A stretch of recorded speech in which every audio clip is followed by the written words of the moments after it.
Hola a todos, espero que se encuentren bien. Hago esta pequeña intro para avisarles de que va a haber un pequeño cambio en el canal. Para aquellos que se preguntan cuál cambio, no se preocupen, las historias siguen igual, pero el cambio que va a haber es que trataré de que los videos no sean tan largos. Ya saben que subo videos de 40, 50 minutos, pero en esta ocasión trataré de mantenerlos un poco cortos para que siga habiendo actividad en el canal, para que sigan habiendo historias y sobre todo, pues que me sea más fácil grabar. Para aquellos que ya saben y para los que no, pues hace una semana empecé quimioterapias y la verdad no me están tratando muy bien, que digamos. Ayer fue un día malo y el domingo también. Así que para no quitar la actividad, haré este ligero cambio. Espero que puedan entenderme. Si quieren saber más sobre lo que pasa en mi vida y ese tipo de cosas, en un comentario fijado, ya les avisaré. Bueno, van a encontrar mis redes sociales donde donde estoy comentando pues mi día a día en este proceso, ¿no? Muchísimas gracias a todos por su gran apoyo. Y bueno, espero que les guste la historia de hoy.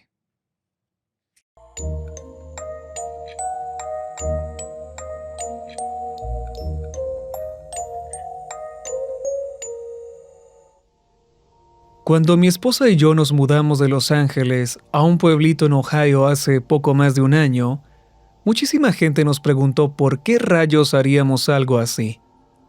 La mayoría prefiere el clima cálido, el sol, las playas, la variedad de comida y todo el entretenimiento que ofrece una zona como Los Ángeles, ¿no?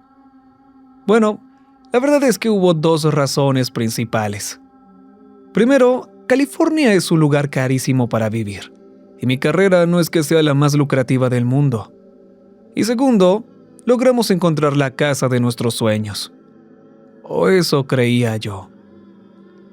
Llevábamos casi una década de casados cuando finalmente dejamos de simplemente hablar sobre irnos de California y empezamos a considerarlo en serio. No fue una decisión fácil para mí. Me tocaba dejar atrás a toda mi familia cercana al otro lado del país. Además, nací y crecí en California. Nunca había vivido en otro lugar. No tenía ni la menor idea de lo que significaba empezar de cero en un pueblo desconocido, donde no conocíamos absolutamente a nadie. Lo que terminó por convencerme de hacer la mudanza fue cuando me topé con el anuncio de una casa en Ohio que me hizo dar un vuelco al corazón. Ya estaba aburrido de ver página tras página de casas sosas y sin chiste, así que decidí buscar casas antiguas y con estilo que estuvieran a la venta. Mi esposa y yo siempre habíamos fantaseado con vivir en una casa que pareciera el hogar de un vampiro, y esa era exactamente la vibra que transmitía la casa que encontré. La apodaban El Castillo. No era un castillo en sí, pero el arquitecto le había dado a esta mansión unos detalles increíbles que lo hacían parecer uno. Construida en 1908 para un magnate maderero de la zona, la casa era un monstruo de 3 pisos con una fachada de hermosa piedra gris, aunque tenía unas manchas negras extrañas por todo el exterior. Probablemente era el desgaste o algo que había afectado la piedra con el paso del tiempo. Otros detalles incluían varios techos de reja roja en distintos ángulos, buhardillas, remates, columnas, varios vitrales preciosos, una torreta cuya punta buscaba el cielo por encima del resto de la casa y un porche delantero más grande que nuestro garaje en California. Las fotos del interior eran iguales de impresionantes. Casi toda la madera original y los detalles de principios del siglo XX estaban limpios e intactos. Más allá del desgaste natural por los años, el lugar estaba en muy buen estado. Nunca pensé que podríamos costear un sitio así, pero se me saltaron los ojos cuando vi el precio. No era posible que fuera tan bajo. Al leer los escasos detalles del anuncio, parecía que el dueño actual llevaba décadas intentando deshacerse de la propiedad y le había bajado el precio una y otra vez. ¿Cómo era que nadie la había comprado todavía? Le mostré el anuncio a mi esposa y ella misma reservó un vuelo para ir a verla en ese preciso momento. Salimos para Ohio en ese mismo fin de semana. En cuanto vimos la casa, nos enamoramos de inmediato. Al entrar, nos recibió un vestíbulo precioso, con una chimenea enorme de azulejos verdes que dominaba la habitación, ubicada justo debajo de la escalera principal. Mientras estaba ahí parado, frente a la chimenea, estudiándola, se me ocurrió algo. La escalera principal subía directamente sobre la chimenea. Entonces, ¿cómo funcionaba el ducto? Fue ahí cuando aprendí lo que llamaban una chimenea de bruja o curva de bruja. El agente de bienes raíces nos explicó que en las casas antiguas, a veces el ducto tenía un desvío para poder llegar al techo cuando otros elementos arquitectónicos estorbaban en el camino.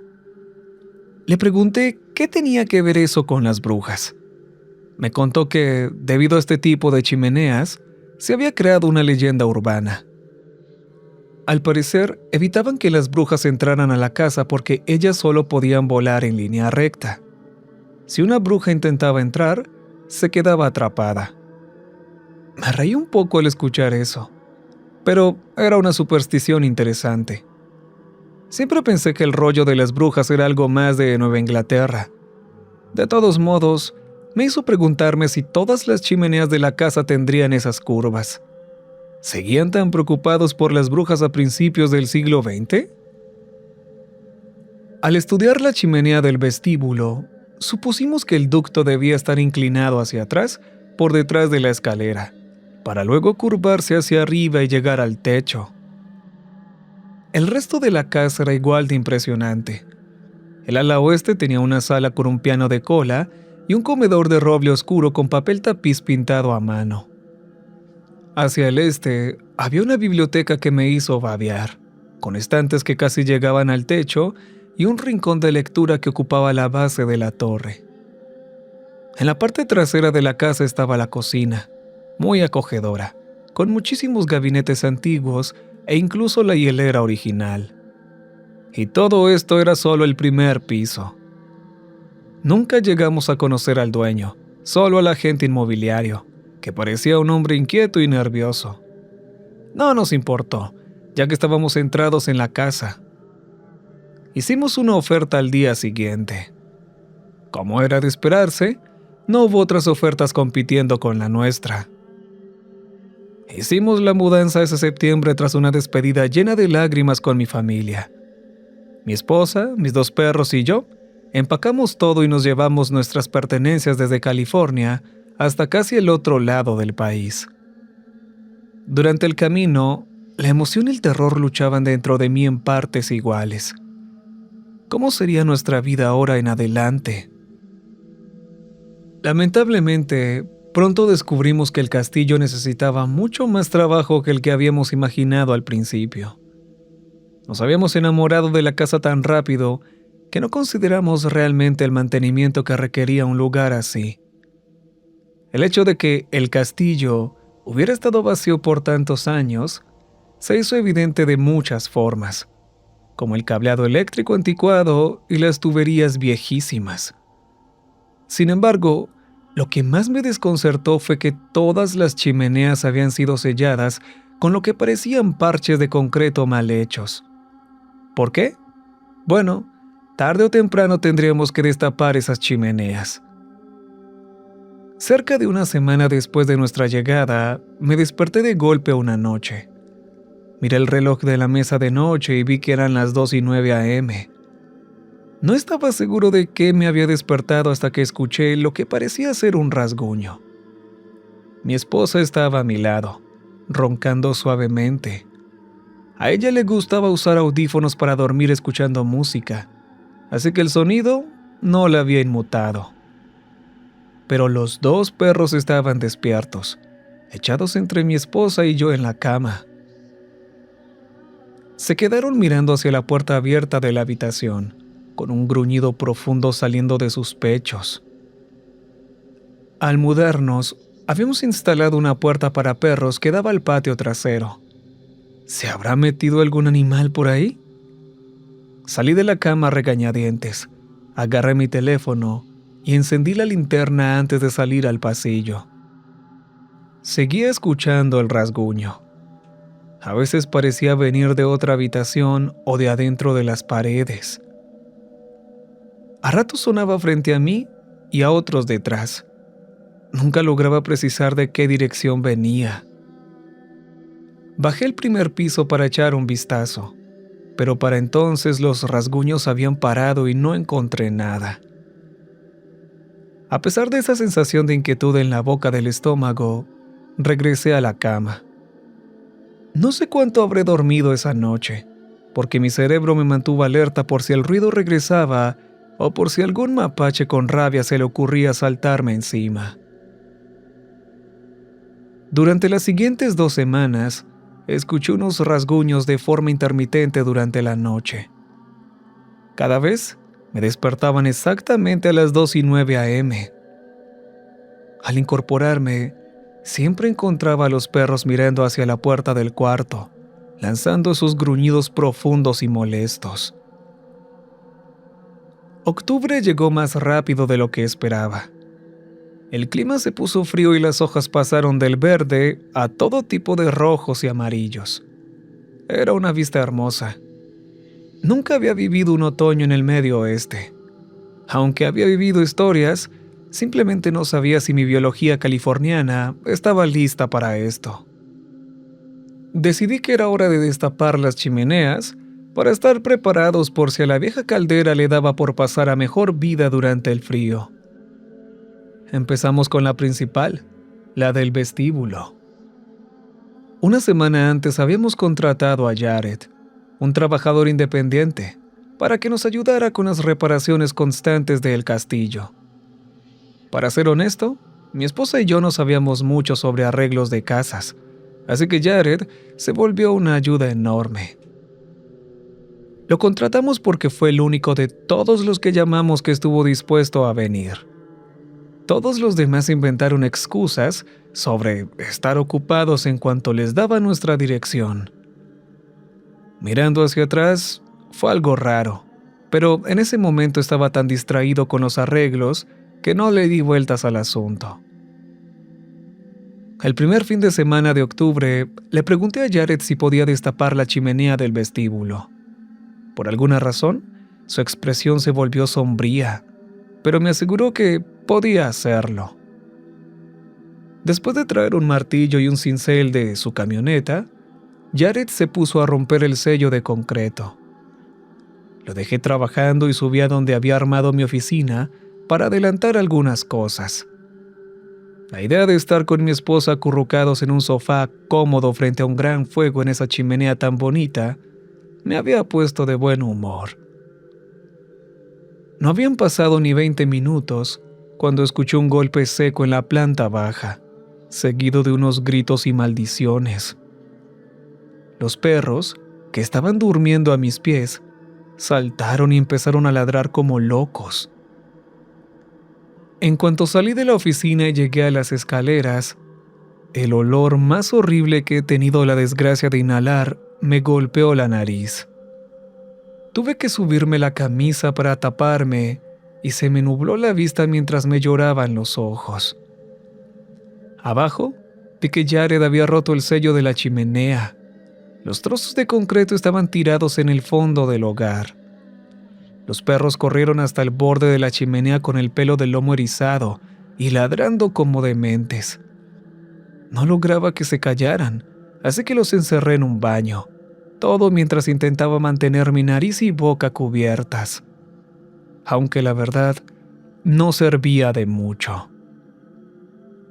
Una vez que logré calmar el escándalo de los perros, le pregunté a Jared qué estaba pasando.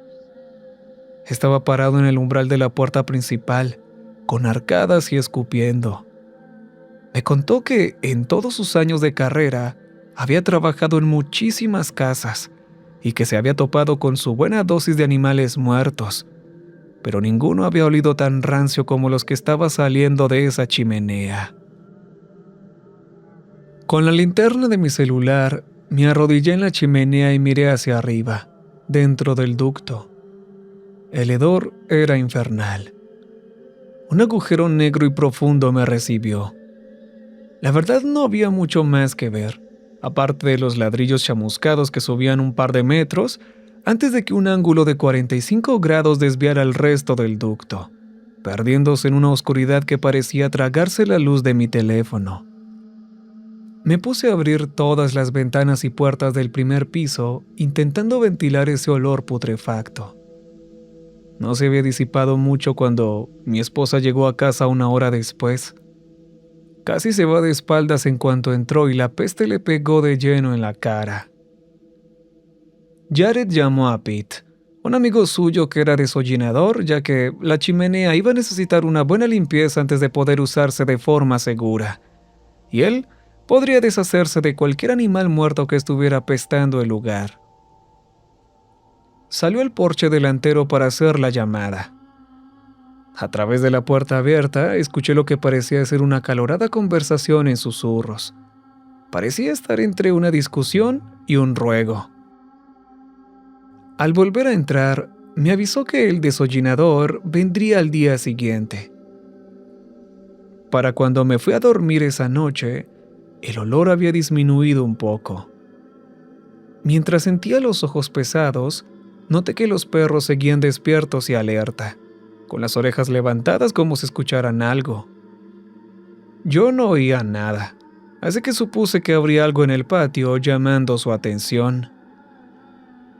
Me desperté a mitad de la noche, como ya me había pasado varias veces a las 2:09. Esta vez no era por los rasguños. Los perros seguían despiertos, con las orejas tiesas. ¿Ves que acaso no habían dormido nada? Fue entonces cuando noté el frío que hacía. La casa parecía un congelador. Pensé que tal vez se había quedado abierta alguna puerta o ventana abajo cuando intentaba sacar el mal olor. Bajé para revisar todo, pero todo estaba bien cerrado. Lo más extraño, sin embargo, era que el punto más frío de todos era justo frente a la chimenea del vestíbulo. Otro problema más que había que arreglar. Pete llegó a la mañana siguiente. Trajo las suficientes escaleras para llegar hasta lo más alto de la casa, además de una de esas cámaras conectadas a un cable largo para poder ver qué había allá adentro y a qué profundidad estaba. Le pregunté si necesitaba ayuda, ya que Jared no había ido ese día. Me dijo que estaba bien, así que regresé adentro, donde estaba acomodando cosas en las alacenas de la cocina. No había terminado de guardar ni 2 platos cuando escuché un grito, y un segundo después vi a Pete pasar volando frente a la ventana de la cocina. El sonido de su cuerpo golpeando contra el suelo es algo que nunca voy a olvidar. Salí corriendo y mi esposa iba justo detrás de mí. Pete estaba consciente, aunque no respondía nada de lo que yo le decía. Mientras mi esposa llamaba al 911, yo intentaba hablarle para mantenerlo despierto. Un charco rojo empezó a formarse en el pasto alrededor de su cabeza. Los servicios de emergencia llegaron en un abrir y cerrar de ojos y se llevaron a Pete en una ambulancia. Mientras lo subían, el hombre me miró y empezó a balbucear algo.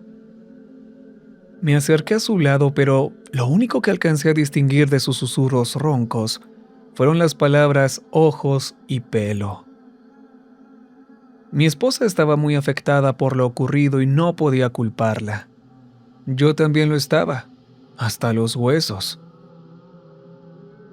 Más tarde ese día, cuando uno de los compañeros de Pete vino a recoger su camioneta y su equipo, nos enteramos de que el pobre hombre no lo había logrado.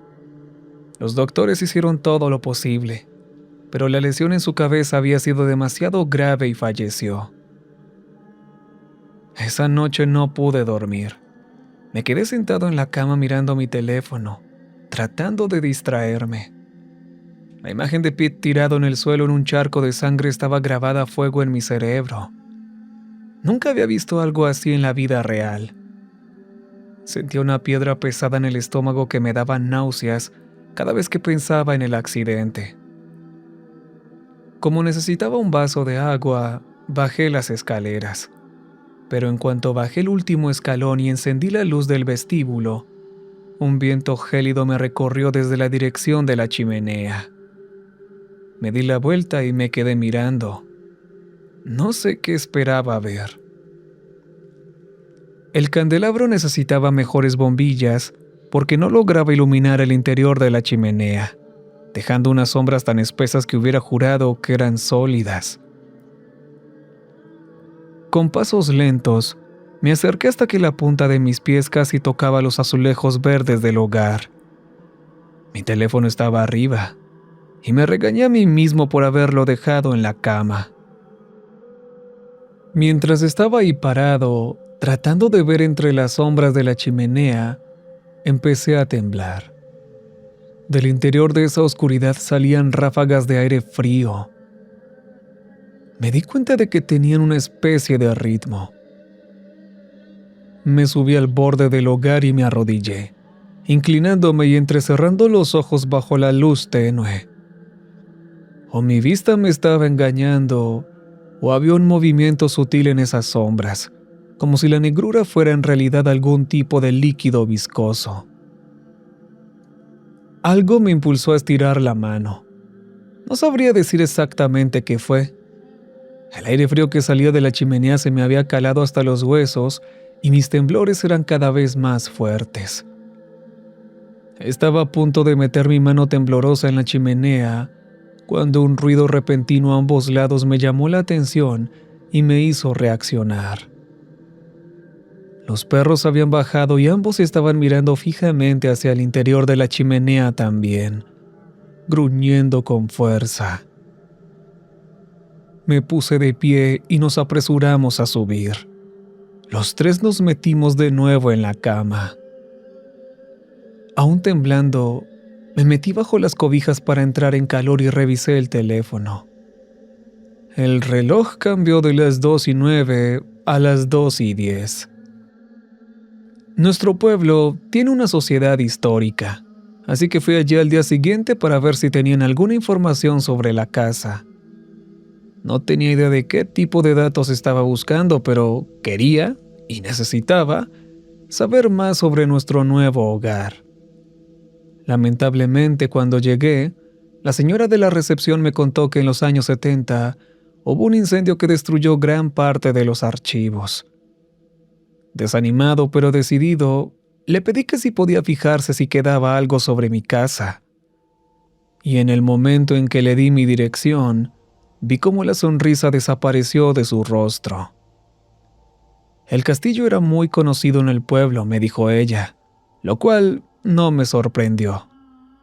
Todos los documentos antiguos relacionados con la propiedad se habían perdido en el incendio, pero pudo contarme la historia básica de la casa, que para ese entonces ya se había convertido en una especie de leyenda local.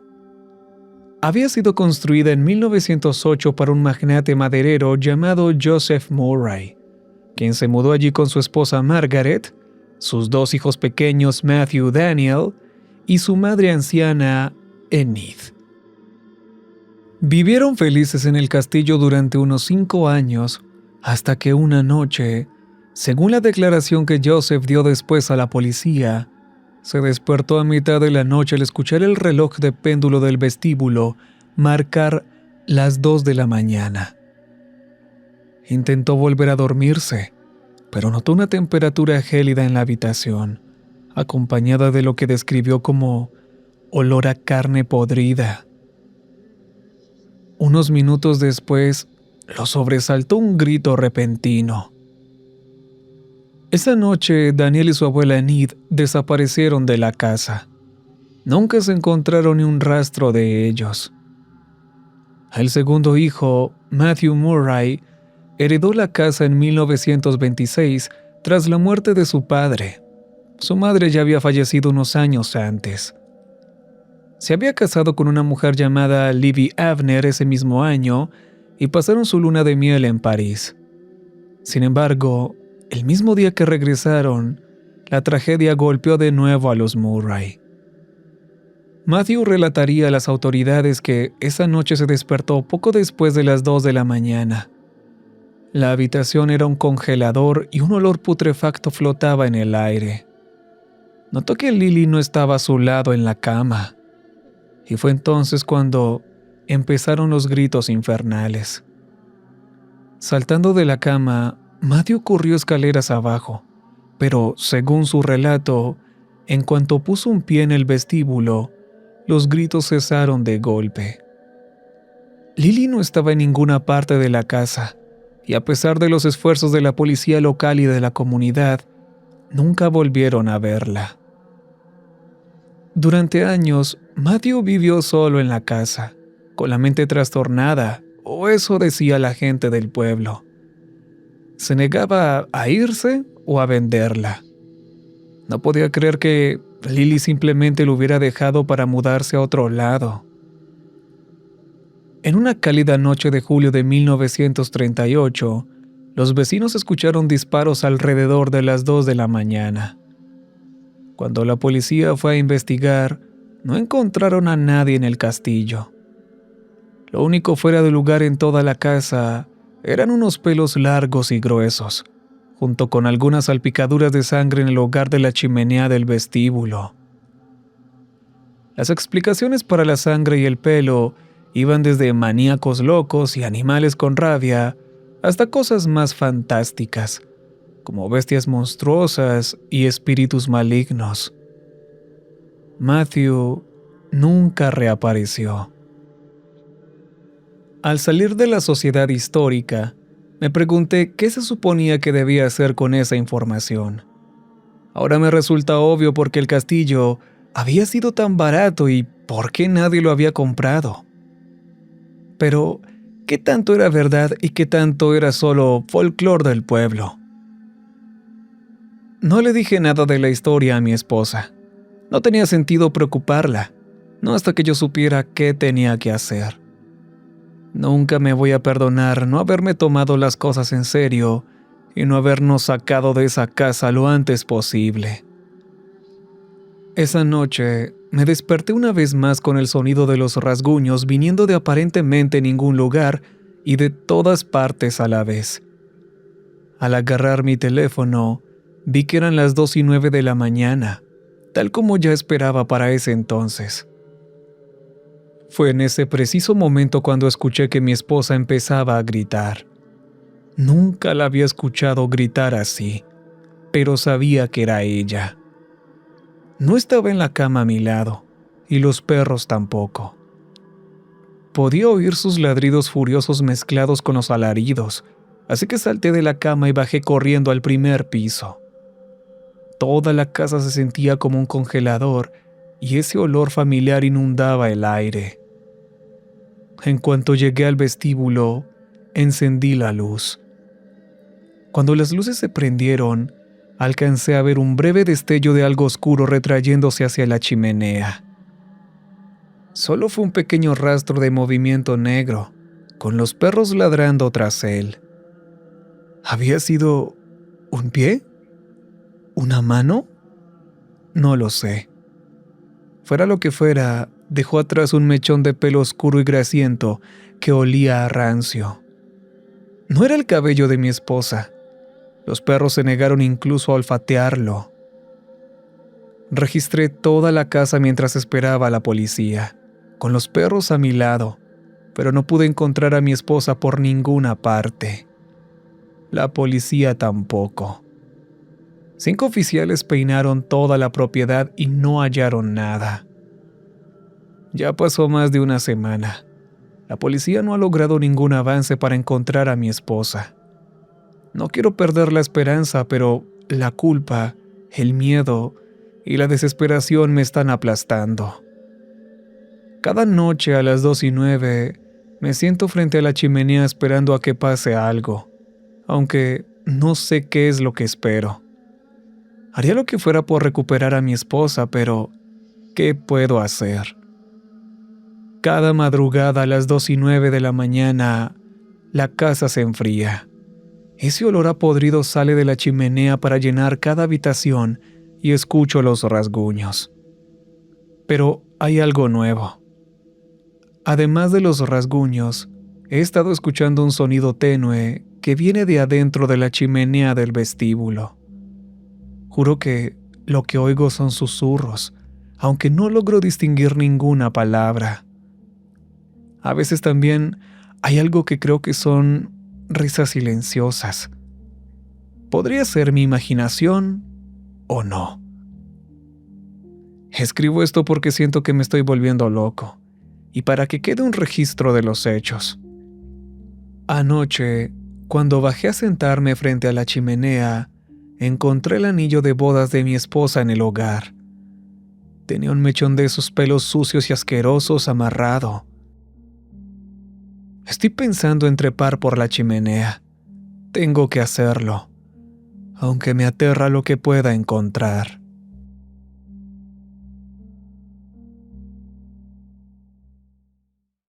Recuerden que